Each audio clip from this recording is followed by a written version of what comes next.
regresamos a su programa Realidades. Estamos transmitiendo a través de TV UAC y a través también del canal de Facebook de Ingenia TV, esta casa de ingenio, casa productora también de la Facultad de Ingeniería. Estamos en la Universidad Autónoma de Querétaro en este programa conversando con nuestros dos invitados sobre la importancia de la educación pública. Se ha hablado de reforma educativa, se ha hablado de presupuesto también, pero estamos tratando de ir a las entrañas del por qué nos importa, por qué nos preocupa, por qué habemos quienes sí salimos a las calles, por qué habemos quienes hacemos este tipo de programas o espacios, para hablar de cómo la educación es un agente que transforma generalmente para bien. Yo creo que no conozco testimonios que digan lo contrario. Y nos quedamos antes del corte con el testimonio de Christopher, que es estudiante de posgrado, que nos habla de esta conformación, de organización de una asamblea permanente de estudiantes como respuesta a ciertas políticas que se han seguido, yo creo que no solamente en este sexenio que está por terminar, sino viene de muchos años atrás, y que también habría que observar qué es lo que viene, ¿no? Con este cambio paradigmático que sí va a ser importante en la forma de realizar ciertas dinámicas en las políticas públicas, en los presupuestos, etcétera. Pero ya estaremos haciendo un programa después del 1 de diciembre al respecto.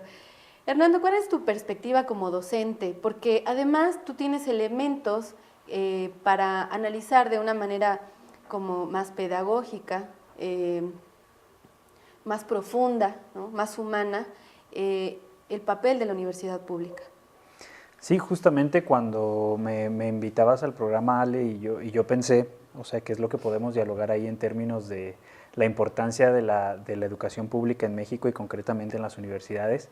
Pues lo pensé digamos, en algunos ámbitos. Uno de ellos es cómo reflexionar a partir de mí mismo, qué efectos tuvo, digamos, en mi persona esta transformación, porque yo soy, bueno, sí me parece muy importante reconocer de dónde venimos, ¿no? Entonces, mi padre es maestro de telesecundaria en zonas rurales, mi madre fue nuestra cuidadora de 3 hermanos, y digamos que yo soy el producto de la universidad o de la educación pública desde preescolar hasta la universidad. Ya después, como el compañero, que ahí fue donde nos conocimos, en la bola, con la posibilidad y el privilegio, porque lo es, de tener una beca CONACYT y de poder hacer investigación en términos de la educación, ¿no? Entonces, bueno, sí, yo soy el resultado de la educación pública y me pareció pues, en mi propio desarrollo personal muy importante, y en las aulas me parece fundamental. Fernando Sabater habla de que la educación es este proceso de humanización, ¿no?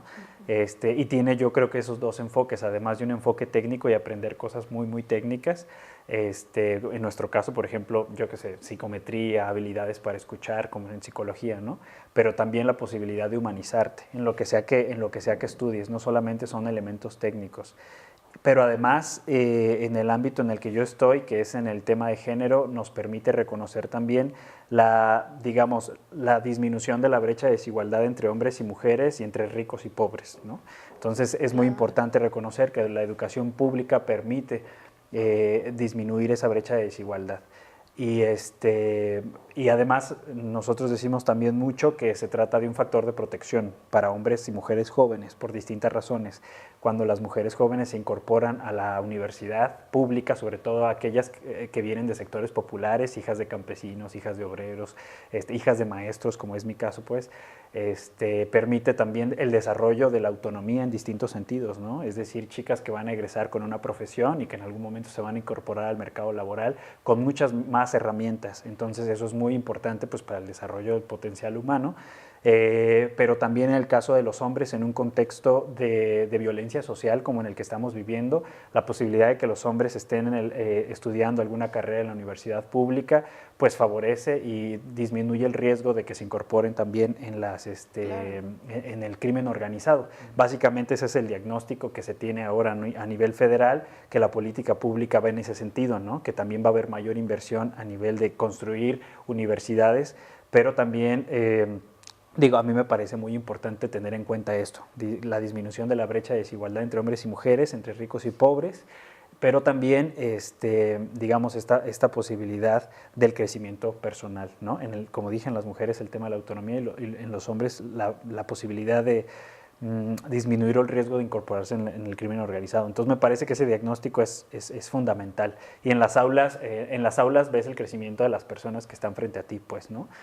Cuando llegan en primer semestre totalmente despabilados, así como de, ¿y esto qué es, no? Algunos compañeros que me dijeron que ingresaron a la UAC, yo no estudié aquí la licenciatura en la UAC, yo estudié en una universidad pública en Morelia,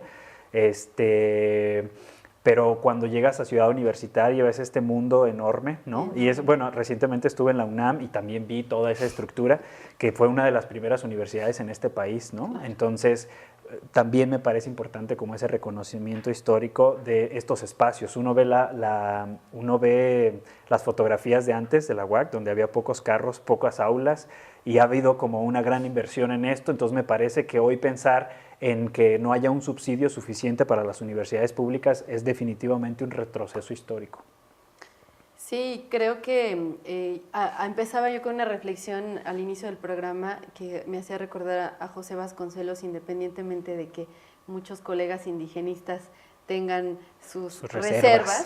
Es una lucha digna finalmente el poder llevar, yo creo que más que educación, porque ahí entramos como en esta cuestión compleja, ¿no? ¿Quién te educa? Tú sabrás más de eso, ¿no? Si es la casa, si es la escuela. Creo que el acceso a la información es de lo que estamos hablando cuando hablamos del privilegio de estudiar en una universidad y que se vuelve doble o triple, se potencializa la capacidad cuando estudias en un espacio público, en una universidad pública o primaria o secundaria, porque entonces aprendes a convivir, como lo dice el nombre universidad, con un universo de personas, con la persona que limpia, que te hace favor de limpiar el salón de clases, con la secretaria que te ayuda con tus documentos, con docentes y con gente que viene de todo tipo de estratos sociales, lo comentabas hace un momento.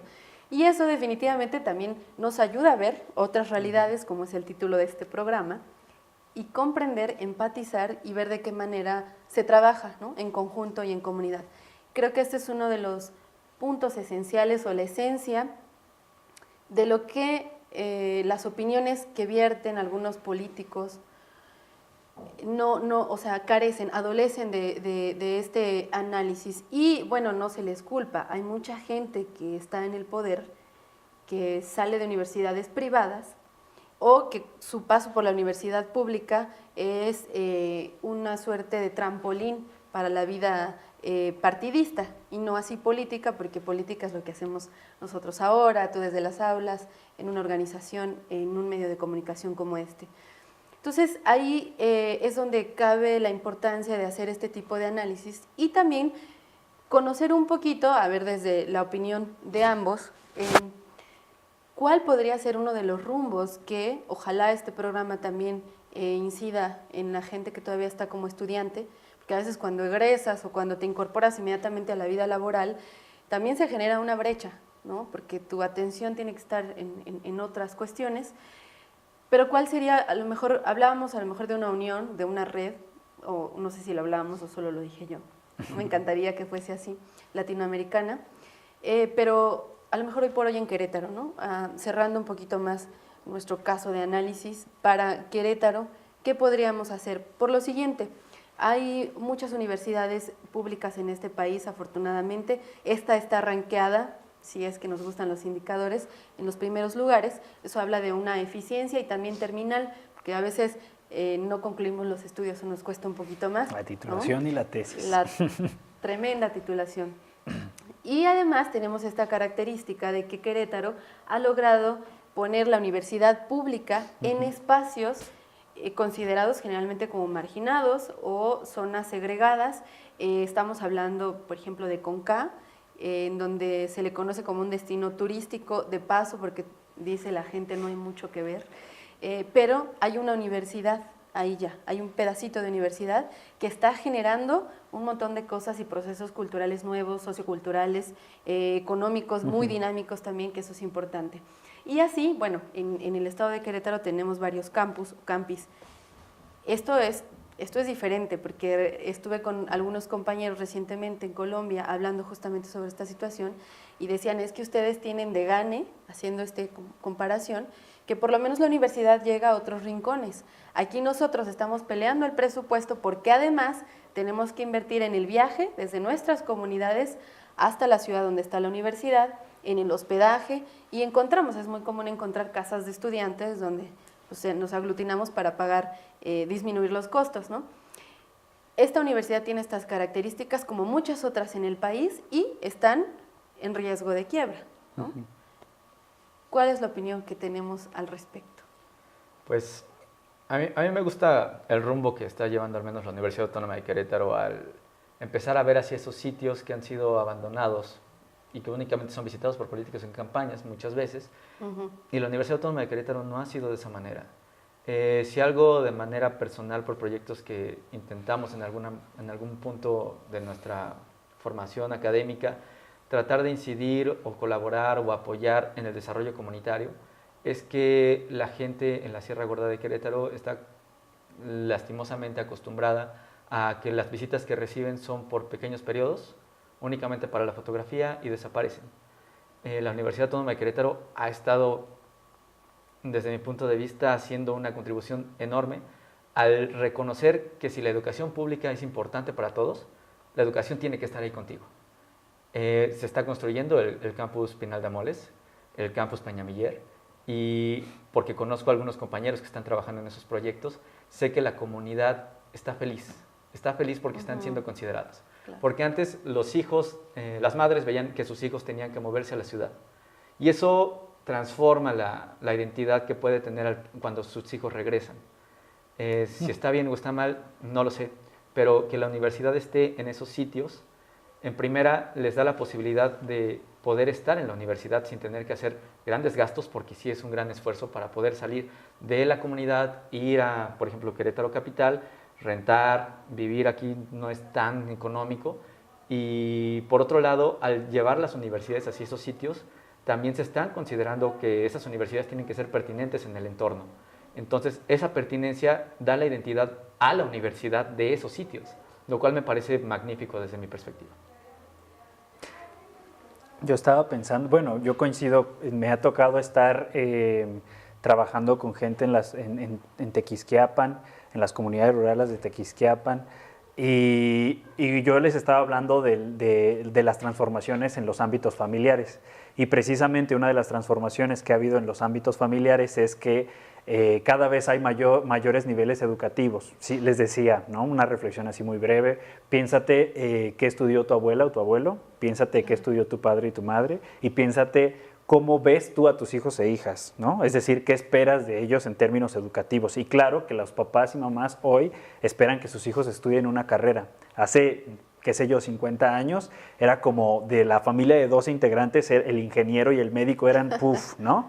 Hoy es muy común que una familia, además de que es más pequeña, tenga básicamente hijos profesionistas. Y ahí, como bien decías, el que no quiere, pues no quiere, y no es obligatorio estudiar, ¿no?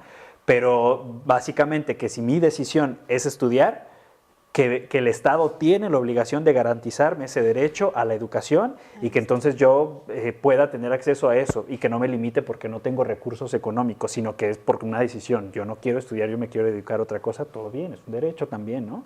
Pero que el Estado no sea quien niegue ese derecho. Entonces, que en Querétaro se estén poniendo campus en donde se acerquen a las comunidades me parece que es vital, y además adaptar programas de estudio para las comunidades. Claro. En el caso de Amealco, que está la licenciatura en desarrollo local, es demasiado pertinente, ¿no? No tienen las mismas licenciaturas que aquí. Me parece fundamental que los ingenieros que están en el campus de San Juan del Río estén pensando de qué manera hacer más sustentables los proyectos para el cuidado del medio ambiente, por ejemplo, ¿no? En fin, eso me parece muy importante porque ya al haber más campus también es garantizar el derecho a la educación. Y el problema es el que se nos viene encima. Es decir, ahora cómo sostenemos esos campus. Sí, el Estado no está del todo convencido en que la educación es prioritaria. Y hoy en México se le está dando la prioridad al tema de la seguridad, que es muy importante. Pero bueno, yo tuve la dicha de poder estar en Costa Rica un par de meses Y lo que vi es que renunciaron al ejército sin más, digo, es un país muy pequeño y lo que sea, pero renuncian al ejército y uno va a su universidad pública y ves condiciones excelsas, digamos, de la universidad, recorrer sus aulas es maravilloso, pues, ¿no? Entonces, es una experiencia en América Latina donde renunciaron al ejército sin más y todo ese recurso se lo invierten a la universidad pública. La UCR, digamos, es sus instalaciones y sus profesores están en muy buenas condiciones, a reserva de lo que me digan los ticos ya después y me digan, no es tan así, ¿no? Pero hablando de una cosmovisión más de América Latina, hay universidades que, digamos, tienen esas condiciones y que valdría la pena dialogar con ellas en términos de sus necesidades y articularnos como una lucha social más extensa. Vamos a hacer nuestra última pausa aquí en Realidades y vamos a regresar a tocar esta fibra sensible que es importante también a modo de cierre, la responsabilidad que tiene el Estado y los gobiernos de cumplir un artículo además constitucional que tiene que ver con garantizar el acceso a la educación pública, no hacia la privada. Recientemente vemos cómo los esfuerzos se alinean para trabajar con mercados privados y la escuela no se sale de esto, ¿no? Lamentablemente. Entonces vamos a regresar a hacer un poco de este análisis para que también usted a través de redes sociales nos platique qué opina al respecto. Y has dicho algo muy importante también, el ejemplo que tenemos de otros países en América Latina. Es importante no copiar modelos que probablemente sean muy dispares a los nuestros, pero tenemos ya pequeñas muestras. Uruguay también es una muestra de cómo si le apostamos a la educación es una ecuación que no tiene falla, ¿no? La disminución de la violencia es inmediata. Entonces vamos a regresar a platicar un poquito de esto. Estamos dialogando sobre la importancia de la educación pública en Querétaro, en México, en América Latina. Esto es Realidades. Regresamos.